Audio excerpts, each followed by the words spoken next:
Rızkının berekeli bolusun ekinci sebebi at-tawakkul. Allah Taalaga tayanu. Allah Taalaga tayangan adamdарды жакшы көрөт. Allah Taala Kur'an-ı Kerim'de aytat: "İnnallaha yuhibbul mutawakkilin." Allah Taala ага tayangandарды жакшы көрөт. Эми Allah Taala'nın сүйүктүүсү болгондон дагы артыгыраак эмне нерсе бар? İbrahim aleyhisselam Allah Taalaga tayandı. Allah Taala İbrahim aleyhisselamды оттун зыянынан сактап койду. Жана Пайгамбар sallallahu aleyhi ve sellem Allah Taalaga tayandı. Пайгамбар sallallahu aleyhi ve sellemди дагы Меккенин капырларынын зыянынан сактап койду.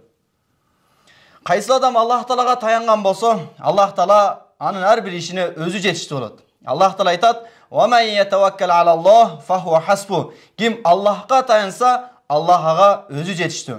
Мисалы эгерде бир өлкөнүн падышасы сизге айткан болсо, сен кыжылат болбо, капы болбо, мен өзүм сага жетиштүү болом деп. Эми адам баласы ошол өлкөнүн падышасына канчалык деңгээлде таянат, ишенет. Эми дүйнө акыреттин падышасы, ааламдын Роббиси Allah Taala өзү жетиштүү болом деп айткан болсо, эми андан да өтөр, андан да жетишерлик эмне нерсе бар? Пайгамбар sallallahu aleyhi ve sellem айтты: "Лау аннакум таваккалуна алаллахи хакка таваккулихи, ла разакакум кама ярзуқут тайр, тагду химасан ва таруху битанан." Эгерде силер Аллах Таалага тобокелдин акысын бере тобокел кылганыңарда, Аллах Таала силерге рызкы бермек, кандай эле эртең менен аш чыгып кечинде ток кайткан кушка рызкы бергендей.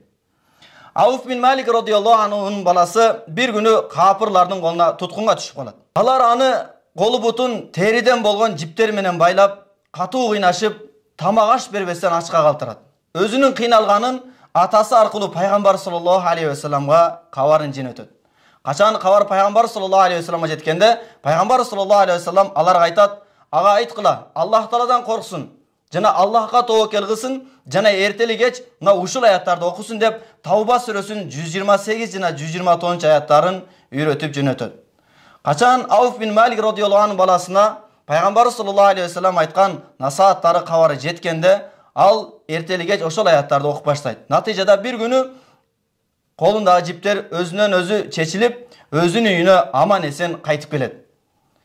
Аллах Таала Ауф бин Малик радıyallahu anh баласына жардам бергенле, ал Аллах Тааладан таквалык кылды. Жана Аллахка таянды, жана Пайгамбар sallallahu aleyhi ve sellem айткан насааттарды аткарды. Эми тобокел өзү эмне? Тобокел жүрөктөн Аллах Таалага таянуу. Ошондуктан дүйнөлүк кесиптерди кылуу тобокелге эч кандай каршылыгы жок. Дүйнө жашоо сыноо жашоо. Ошондуктан качан адам баласы дүйнөлүк бир кесиптерди кыла турган болсо, мына ошол жерде сыноо болот экен. Аллах Таала пендем ушул кылып аткан кесибине таянабы, же болбосо мага таянабы деп айтат. Ошондон урматтуу мусулман бир тууган, келиңиз кесиптерди кылайлы, бирок кесипке эмес Аллах Таалага таяналы.